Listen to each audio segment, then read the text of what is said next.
What's up everyone, John from ARTV. It's time for a review of the third studio album by rapper Big Sean. This one is titled Dark Sky Paradise. Kind of an odd title, maybe. It seems a little bit too gloomy, but of course I think it does kind of portray and help push that image that Big Sean is going for. You're probably wondering what image I'm talking about. Well, I feel like him and a few other rappers such as Drake, who is featured on this record, are kind of going for this darker and more atmospheric feel. And I can't say that it always pays off for Big Sean because he tends to kind of wander and get lost here on this record, but it also blew some of my expectations out of the water. I figured anything had to be better than the Chris Brown and Tyga collab album that I just got off of. That was my most recent rap experience. If you want to see my review I did of that on Spectrum Pulse's channel, that'll be linked in the description down below. But I figured, hey, anything's got to be better than that. But I'm not just going to be talking about this record by myself. Without further ado, I want to introduce the internet's busiest music nerd, Anthony Fantano himself, aka No Finny, No Tano. And just like that, I'm joined by Anthony Fantano of The Needle Drop. Anthony, thanks for coming on the show today. Yo, what's up? Thanks for having me on. Absolutely. A lot of people are probably wondering, Fantano, what are you thinking of this Big Sean record? What were your expectations going in, and what's been your relationship with him as an artist over the years? Over the years, yeah, it's just been such a long time. Really, what I came into this album expecting was not much, at least lyrically and delivery-wise as well. I've listened to Big Sean's previous two projects, a bunch of his singles, that Detroit mixtape that a lot of people thought was hot after he dropped that Finally Famous project.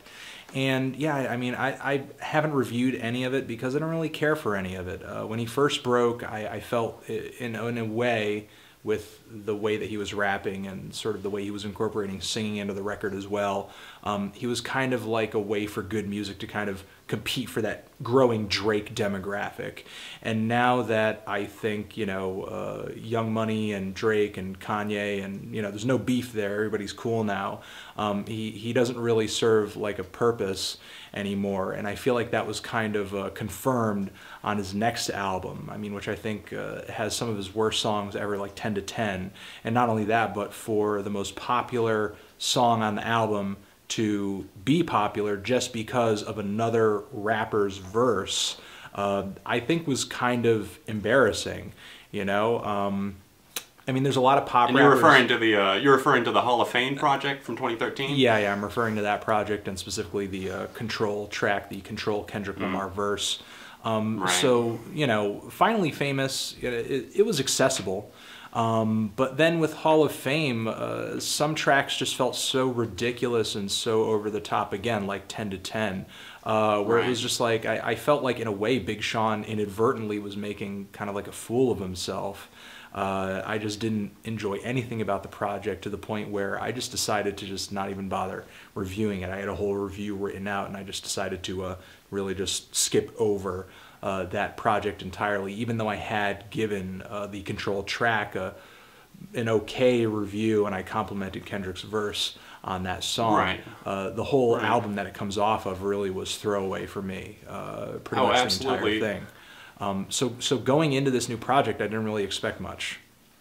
Yeah, I don't blame you there. Honestly, I have heard, I never reviewed either of them, but I have heard his first two projects, a couple of the Finally Famous mixtapes as well. And especially once we got to Hall of Fame, I didn't even bother, I didn't even get as far as writing a review just because I didn't even have much to say. It was pretty much just, like you said, throwaway tracks for me. And obviously that led to moderate at best, probably even lower than that, expectations for Dark Sky Paradise for me. Went into it, first track, a bit immediately kind of hit me in the wrong way, honestly. I didn't really like the instrumental on that one at all. Did not like how he was comparing his rise to the top. He was kind of relating it in a cheesy way to, I feel like, you know, he had this fascination with climbing trees as a child, and now he's relating to that, to how he's on top now and how he's staying there. But like you said, his place in music has kind of almost been eliminated, with other rappers kind of filling his shoes, and this feels like in a better way. Right. This feels like his attempt, though, to keep his ground, I guess you could say, to control his kingdom. To me, it's not really controlling his kingdom as much as it is just him not really seeing the situation for what it is, rather than admit his position or try to advance in some kind of way that would set him apart from his peers. He'd rather focus on the fact that he used to be famous, he used to not be famous, and now he is famous, which is, right. you know, rings through the Finally Famous title of his debut album, and the fact that he mentions Finally Famous all over this tape as if it's just like an ad-lib or something, like he's just reminding us. And, you know, if you're not really impressed or you don't really have any personal investment in Big Sean's rise to fame, a lot of this tape is going to be, or album really, is going to be lost on you because, I mean, it's not like he has a unique angle or a unique approach to wordplay when he talks about these things. He's just kind of talking about the fact that he is where he is. I kind of equate it to people on TV who are famous for being famous. I kind of feel like that's the position that Big Sean is in right now. He's a rapper who is famous for being a famous rapper, and that's really it. You know, to me, there's nothing really else about him that you could say to define Big Sean, at least in a positive way. I mean, I didn't really mind the instrumental on this track. I actually loved a bulk of the instrumentals on this album, and truthfully, I think this is... Whoa, I dropped the phone. We can... It reminded me a lot of, honestly, it reminded me of the darkness of the recent Drake project. Yeah, a little bit, and I think he was definitely trying to pull from the conceptuality and the really grand sound of Kanye's My Beautiful Dark Twisted Fantasy on this record too, in a sense. But still, with this track, even though Sean may be trying to rap his heart out over some of these topics, he still drops lines. There was one line on this song specifically, I think he says he's doing extra numbers like he's Chinese, where I was just like, oh, Jesus Christ. Like, really? Yeah. Just so many cringe bars all over this record for me. When he's not being completely bland and forgettable, he's either dropping a line that is really reprehensible in terms of it's either just offensive or it's, you know, offensive because it's just terribly written or, you know, offensive for some other reason. And I guess I just don't really get down with Big Sean's little baby boy voice, which is a huge turnoff for me. Oh, yeah. Not that I think a rapper needs to sound super macho and super masculine, but take into account a track like I Don't Fuck With You, for example. Dear Lord. You cannot have a song like this where you're, I don't fuck with you. That's the message of the song. But you are all over this track and your voice is cracking like you just hit puberty. It's a disgusting turnoff. Like, if you're going to be this whiny, if you're going to sound this obnoxious, I'm happy. Okay, that's cool. Don't fuck with me. You know, that's great. And also the, you know, not that I think he's talking to me specifically, but still, you know, in the line on the chorus here where he's saying, "There's a million trillion things I'd rather fucking do." It's like these are like bars that like somebody would write if it was like their first year trying to rap. He's grabbing for words. He's trying to throw lines together. Really, he is. And I think he's grabbing for hooks, too, because I think this is another way he tries to ride on Drake's coattails. The thing about Drake that, even though I've never, you know, loved a lot of his past work, something I can appreciate about him is that he is a serious cultural force in that when he says something, it sticks. Like, it sticks with people. You know, whether it be started from the bottom or whether it be YOLO, you know, people may make fun of him, and, you know, again, I'm not like in love with a lot of his stuff, but when he says something, it sticks with people. And I think Big Sean is super conscious of that, and he tries to do the same thing as well. I don't think he's trying to do it as hard on this new project here, but I Don't Fuck With You definitely reeks of that. There were other songs on his past project like Mona Lisa and again 10 to 10 where I'm just like, he's really just trying so hard to drum up, and the song Guap too, which was a single around then, but yeah, that song as well, which I believe was a bonus track on the project. He was just trying so hard to come up with some viral catchphrase people will remember him for, and I just don't think it's gonna happen, you know, because he just doesn't have that writing ability. The thing about Drake, and I think this is kind of lost on Big Sean, is what he does well is he takes a basic everyday phrase that's very relatable or an idea, and then he comes up with a turn of phrase that makes people gravitate toward it, that make people think, oh yeah, that's new. You know, you only live once. How many times has that been said? But he just simply put it into an acronym, and all of a sudden it became this viral thing. You know, Big Sean just came together with a phrase that he might have seen someone type out on Instagram and just thought like, oh yeah, that would make a great phrase to put as a hook. You know, like he wants I don't fuck with you to be IDF. Yeah. And the thing is, like, okay, while that is an acronym, like, you can't say that fucking acronym, you know? Like, it doesn't flow. It doesn't roll off the tongue. Exactly. Like something you like know, YOLO I mean, would. Rick Ross came a little bit closer to that same kind of genius when he did that You Don't Even Know song. You Don't Even Know. I can't even pronounce it. You know, for You Don't Even Know. But, you know, really, like, YOLO is at the top of that peak, and I think Big Sean is, you know, really trying to climb up that mountain with, like, the shoddiest of hiking boots, which is I don't fuck with you. So, you know, I think his little boy voice, especially on that track, definitely hinders him. Makes it hard to take him seriously, either when he's saying something emotional or even something aggressive. I take Drake more seriously when he says he's going to catch a body versus when Big Sean says he's going to murk someone. Yeah, I have a hard time taking Big Sean seriously a lot of the time. There's a reason I Don't Fuck With You made my worst of 2014 list. I think that one, along with the track I Know, which features an artist that I do like, Janae Aiko. Yeah. I do like some of her music, but this track in particular tried to sell itself, I feel like, so it really wanted to sell itself as this dark, atmospheric, brooding track. DJ Mustard produced it, and it's just got this kind of awkward darkness about it that doesn't feel like it really fits with Big Sean's persona.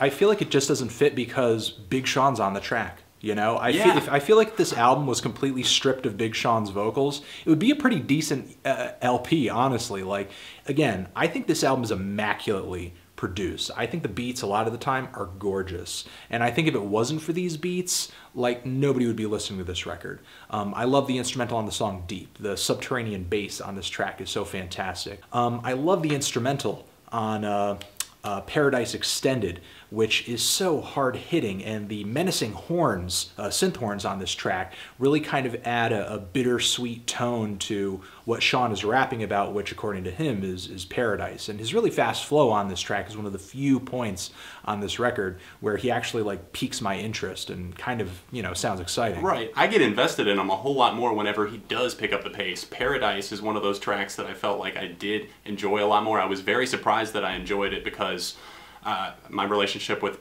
producer Mike Will made it in the past. I can't say that I've been a huge fan of really anything he's been a part of, but here on this track, like you said, the horn section and everything just kind of came full circle and made this track pretty enjoyable for me. In fact, there's another track wherever he picked up the pace a little bit towards the end of the song. I'm trying to think which one that was. Actually, I think it was towards the end of Stay Down. He actually did get a little bit more invested on that track. Yeah. I'm not sure why, but I felt like the hook was pretty lazy there, honestly. Overall, that track felt like one of the laziest ones, but it kind of came together. He tried to save it last minute, I feel like, and that's what I feel like about a lot of these tracks. He tried to kind of tie everything together, but the knots were kind of coming undone at the seams. You know, honestly, like, I don't think Big Sean is aware of just how lackluster and uninteresting of a leading man he is. I think he is, you know, whether it be through some of the people he's working with, because, you know, he does work with a lot of great artists on this record. You know, if somebody either wasn't seriously talented or didn't have some serious backing, either financially or from their label or whatever, they wouldn't be working with half of the producers and half of the guests on this record. You know, I loved the instrumental on the All Your Fault track, which was super soulful, even though I didn't really care for Kanye's singing on that track. And there was that other line that even Kanye dropped. And this is why, you know, I sort of see why Sean can drop out some of these cringy bars, because he has people like Kanye, who he is a protege to, and he's kind of setting that standard. And Kanye's like saying, they're saying I'm the closest thing to Michael since Janet. And I'm just like, what? You know, like, you know, I feel like he's just saying that because he's going to catch less heat for that on this project than he would if he did it on his own. Right. You know, where he knows that he'd have way more people listening. He's name-checking Walt Disney and Tom Cruise on this track as well. I mean, yes. Are you going to see him throwing that out on his upcoming project? Names like that? I don't think so. So that is one thing that I felt very laugh-worthy, but I got to disagree on the vocals there on that one. They were auto-tuned, and it kind of reminded me of 808s and Heartbreak, an album that I mostly enjoyed, so I gotta say that All Your Fault was one of my favorites here on the record. Personally, I enjoyed the singing way more on the Chris Brown Ty Dolla $ign track. Yeah. I thought the vocal hook on that track was fantastic. You know, definitely one of the sweeter songs on the record. And you know, another thing to give to this album that again doesn't have anything to do with Big Sean really, or maybe if it does, it is in the loosest sense. Right.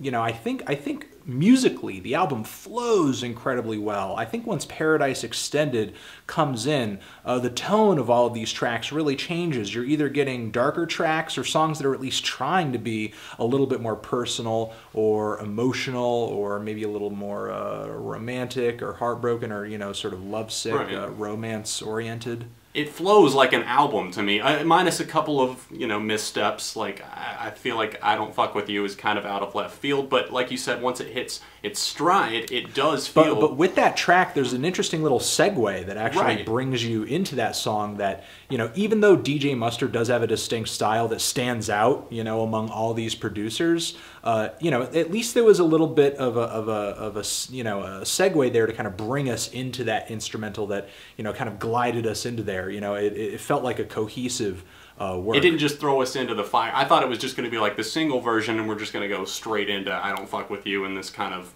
more abrasive synth line that's played all throughout, and it's very noticeable as DJ Mustard, but I'll give it props for that. I thought that was interesting, and another thing that I thought was interesting were a couple of the samples used here on the album. What'd you think about the sample on the outro, the track from...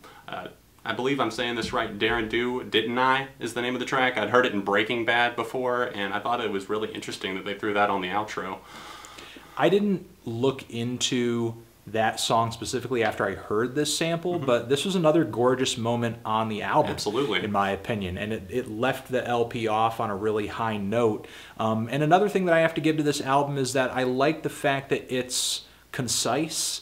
A lot like Schoolboy Q's album earlier last year. Right. You know, while there are a lot of great hip-hop projects out there that are tossing out 16, 18, 19 tracks. I just feel a little bloated a lot of the time, you know? Sometimes, you know, if the artist isn't, you know, versatile enough to give us enough different topics or, you know, different instrumentals or change up their flow or just change up their style. But, you know, Big Sean, even though a lot of his lines, you know, make me sort of wince, a lot like that on that one track, One Man Can Change the World, where he says he's talking with Jim Carrey, and he says, oh, you're not the only one I know who's got rich off wearing a mask. Yeah, and that I'm was like, cringeworthy to me. Like, what? Like, you know... I pray you did not say that to Jim Carrey. No, I hope not. You know. And also name-checking, it's kind of an outdated pop culture reference, too, in an album that I feel like tries to, for the most part, to stay on relevancy with current pop culture. Like that's actually a super, you know, good observation. But yeah, I think you know, it was a good move by Sean to try to make this record concise. Feeling bloated and just having a lot of unlikable tracks and throwaway tracks is part of what made Hall of Fame so unlikable to begin with. And maybe the fact that, you know, we're sort of in this digital age and people are buying the deluxe version of albums for those extra tracks. We're going to see more of these concise records that sort of, you know, give us the 12, the 10, the 11 best songs and just kind of leave it at that. And I'm okay with that. And like you said, with this track, the outro being more likable, I felt like that was probably the most likable that Big Sean came across to me on this entire LP. There were a couple of other moments where I thought that he kind of had some more down-to-earth, like kind of a down-to-earth appeal. Win Some, Lose Some was a track that kind of did that for me, as well as the track Play No Games. I thought that even though Ty Dolla $ign and maybe Chris Brown kind of outshadowed him here on that track, I felt like that he came across as a more likable person, and his flow on the track was actually half decent, even with some of the singing. Well, I can actually even compliment the second half of One Man Can Change the World, because even if, you know, expecting this might be a little misleading because of the hook and the title of the song, he actually starts rapping about his grandmother, who was actually an Air Force pilot during World War II. So that was an interesting personal note and some really cool history as well, you know, to sort of see in his family. And that was actually, you know, a kind of beautiful moment. You know, and it was interesting to sort of see Big Sean get kind of personal, and as you said on these other tracks too, sort of down to earth as well, which to me was definitely more likable, but kind of surprising as well, because it feels like most of the time he's trying to just sort of dish out this put on where he's like this really cool famous guy, and you know, unless you're somebody who's, you know, not really discerning and you don't care why someone is famous, all you care about is the fact that they are famous. As soon as someone tells you that they are famous, you're going to wonder, well, why? You know, okay, well, because you're famous, I'm going to be expecting more. You know, I'm going to really expect for you to impress me in some kind of way. And lyrically, Big Sean, you know, doesn't really do that for me, you know, really ever. Even when he is sort of this more likable, down-to-earth character, which again, you know, is much more admirable and I do enjoy more. Right. But again, am I, you know, sort of blown away by some of these tracks? Not particularly, but, you know, still, it is an improvement. Yeah, I like it whenever he reels it into reality a little bit. I mean, those moments like you talked about with his grandmother, and of course he's got the call with his father, the recorded call with his father included on there, talking about basically to keep his heart and everything. People like him for his heart and not his fame, and etc., etc. I thought it came across a little bit cheesy, but at the same time, I mean, it kind of took me out of this dark place that a lot of the album kind of tried to get into. So I thought it was nice to see a couple of those things sprinkled in there. I guess it just kind of seems like it just seems contradictory in a sense, you know, because being famous sort of seems to be this really important thing for the bulk of the album. And, you know, on Paradise Extended, I think with the instrumental there, he implies some kind of darkness, or again, kind of a bittersweetness with being famous, although he doesn't really come out and explicitly state it in the lyrics. And, you know, then to sort of start delivering tracks like this later, it just kind of seems a little inconsistent, I guess. I feel like he doesn't really deliver any kind of self-awareness during some of these more, I guess, braggadocious tracks that would lead you to believe that, you know, while he is where he is and he likes where he is, he's also kind of, you know, aware of his position, and he's critical of that as well. Whereas I think Drake could be like that sometimes. He was especially so on his last project that he just dropped. Right, and I gotta pick your brain. I want to know what you think of the track Blessings, which actually featured Drake, and obviously sees Big Sean kind of talking about how he's happy and content with how he's risen to fame and like where he is. Honestly, you know, that was another moment that I just felt like Big Sean was overshadowed by his guest. Oh, no doubt. Even with Drake's verse not really being one of his hottest, I think Drake, as he's, you know, kept up his hustle, he's gotten better at singing. To me, his singing was some of the, you know, was one of the weakest aspects of his debut album, and I think he's really, you know, really advanced at that with his latest work. Right. And you know, as soon as he enters the track, especially with the really atmospheric beat here, it felt, you know, at least slightly chilling. Like, you know, really, even though his voice, you know, was kind of soft when he came in, it definitely set a tone, and it definitely felt like, you know, the track really changed. As I was saying before with Big Sean, a lot of the time on this record, I just kind of feel myself tuning out, and he just kind of falls into the back of my head, especially with how impressive a lot of the production here is. With how good a lot of these beats are, it becomes super easy to just kind of focus on that instead of what Sean is saying. How did you feel about the Wayne feature here on this track, the little Wayne feature on the track Deep? I actually didn't mind the Wayne feature. I thought he sounded better here than he did on his last mixtape. I actually thought, I mean, I actually thought, you know, he was sounding great on Used To as well from that mixtape, but that version on Wayne's tape, I don't know if it was because of the download or anything like that, but it sounded a little more compressed. Like the version that made it onto Drake's latest project felt just a little more, you know, open and wide. It didn't sound like as distorted, or if it was like mastered in a really weird way. But yeah, Wayne was super animated on this track, which, you know, even with, you know, his lyrics not being the best in this verse, still made my attention go away from Sean and to him. I actually felt like I was a lot more interested in Lil Wayne's verse than I had been in a long time. Some of his best lyricism that I've seen from Wayne, at least in quite a while, and not to say that that's saying a whole lot, it still had me like captivated while I was listening and kind of impressed that he was staying on topic instead of bouncing around from punchline to punchline, from point A to point B to point C. He actually kind of had a message with this song, and I liked his flow. He didn't sound as just laughable and cheesy as he had gotten in recent years for me with some of the bars he was spitting. He actually delivered a verse that I can get on board with, and while I might not really be a fan of the hook of this song, I actually like Sean and Wayne on this track. Mm-hmm.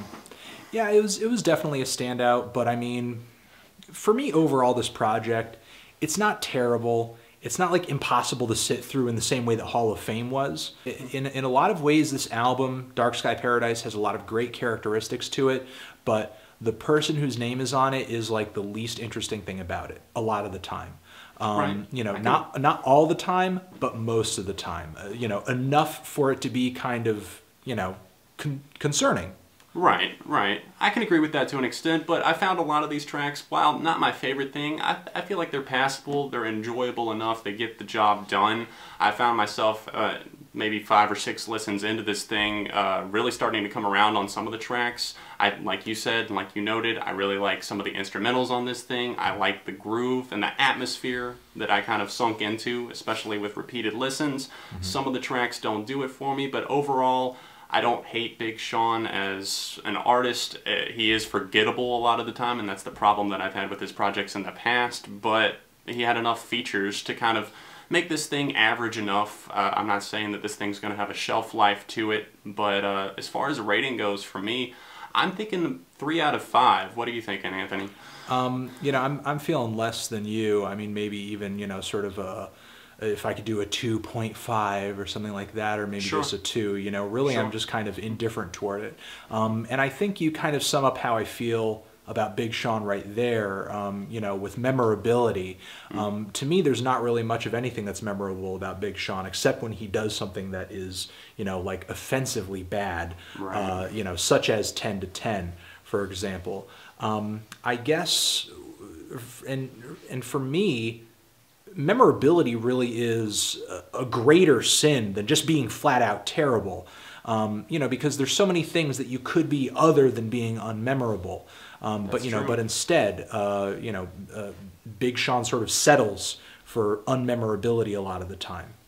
Right, and that's a bad place to fall. I mean, I did a list back in 2013 of the 10 most forgettable albums of the year, and those are sometimes painful because you don't even remember that they came out. I feel like a lot of Sean's projects have been like that in the past, and it's possible that Dark Sky Paradise would fall into that in the future.